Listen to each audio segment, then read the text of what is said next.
CBI ने आज रिया चक्रवर्ती से करीब 7 घंटे पूछताछ की, लेकिन कुछ सवाल ऐसे रहे जिनके जवाब वो नहीं दे पाई।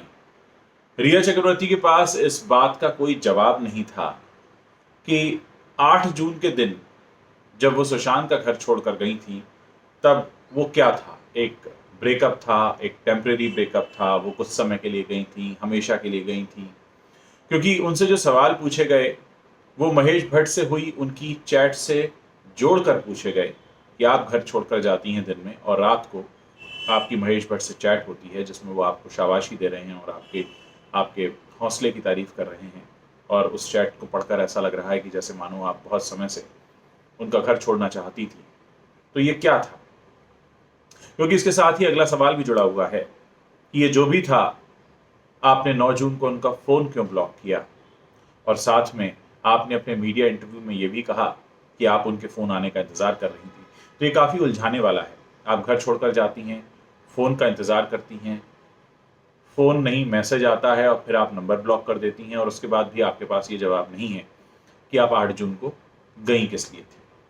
खैर, इसके अलावा एक और सवाल जिसका वो जवाब नहीं दे पाई, वो ये है कि कुल कितना पैसा उन्होंने सुशांत सिंह राजपूत का अपने ऊपर खर्च किया था। इसका सही ब्यौरा वो नहीं दे पाई। आज जब रिया चक्रवर्ती आई थी तो वो अपने साथ सुशांत और उनके बीच हुए चैट्स के प्रिंट आउट लेकर आई थी, और कल भी उन्हें बुलाया गया है और उनसे कहा गया है कि आप कल वो सारे मेडिकल डॉक्यूमेंट्स लेकर आएं जो कि आप 8 जून को अपने साथ ले गई थी। तो कल जब रिया चक्रवर्ती आएंगी तो अपने साथ वो मेडिकल डॉक्यूमेंट्स लेकर आएंगी। एक बात मैं आपको और बता दूं कि आज नीरज और केशव से भी जो पूछताछ हुई उसमें सीबीआई संतुष्ट नजर नहीं आई, क्योंकि नीरज और केशव के बयान अलग अलग हैं। कौन सा जूस पिया था, ऑरेंज जूस था या नारियल पानी था, इसको लेकर मतभेद रहा दोनों में। इसके अलावा एक और बात यह है कि नीरज और केशव ने आमने सामने बैठकर जब बात की तो बहुत सी ऐसी बातें निकली घटना के दिन के बारे में जो उनकी एक दूसरे से अलग थी। हाँ, दोनों ने एक बात जरूर कही। उन्होंने कहा कि क्योंकि दरवाजा अंदर से बंद था इसलिए उनको शक हुआ कि कुछ तो गड़बड़ है, क्योंकि सुशांत अंदर से दरवाजा बंद नहीं करते थे। और ये बात कई लोग पहले भी कह चुके हैं। अगर आपको याद हो, अंकित आचार्य ने भी ये बात कही थी, और ये बात कई सारे लोग कह चुके हैं कि उनको दरवाजा अंदर से बंद करके सोने की आदत नहीं थी। ऐसे में दरवाजा उन्होंने क्यों लॉक किया, कैसे लॉक किया, उन्होंने ही किया, किसी और ने किया, इस बात को लेकर काफी लोग सवाल पूछ रहे हैं। फिलहाल सीबीआई इस समय जुटी हुई है कि किसी तरह सच को उगलवाया जाए। पॉलीग्राफ टेस्ट को लेकर बातें हो रही हैं, हालांकि अभी तक ये पता नहीं चला है कि पॉलीग्राफ टेस्ट होगा नहीं होगा, क्योंकि पॉलीग्राफ टेस्ट को चैलेंज भी किया जा सकता है। ज़रूरी नहीं है कि वो पॉलीग्राफ टेस्ट करना चाहें।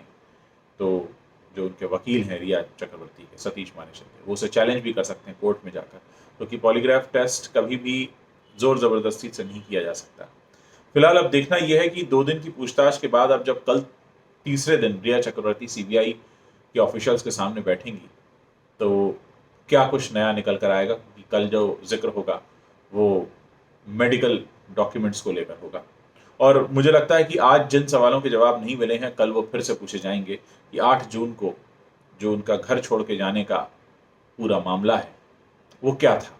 उसे ब्रेकअप समझा जाए, टेम्परेरी ब्रेकअप समझा जाए, या हमेशा के लिए घर छोड़ना समझा जाए, या सिर्फ एक छोटा सा लड़ाई झगड़ा समझा जाए, इस बात को लेकर भी उनसे सवाल पूछे जाएंगे। और मैं आपको पहले ही बता चुका हूं कि नीरज ने कहा था कि उन दोनों के बीच झगड़ा हुआ था। तो ऐसी कई सारी बातें हैं 8 जून को लेकर जो स्पष्ट नहीं हो रही हैं, खर्चे को लेकर स्पष्ट नहीं हो रही हैं। तो ये वो सारे सवाल हैं जो अपनी जगह पर खड़े हुए हैं। सीबीआई लगातार लगी हुई है। आगे जो भी अपडेट होगा मैं आपको बताने तुरंत लौटूंगा।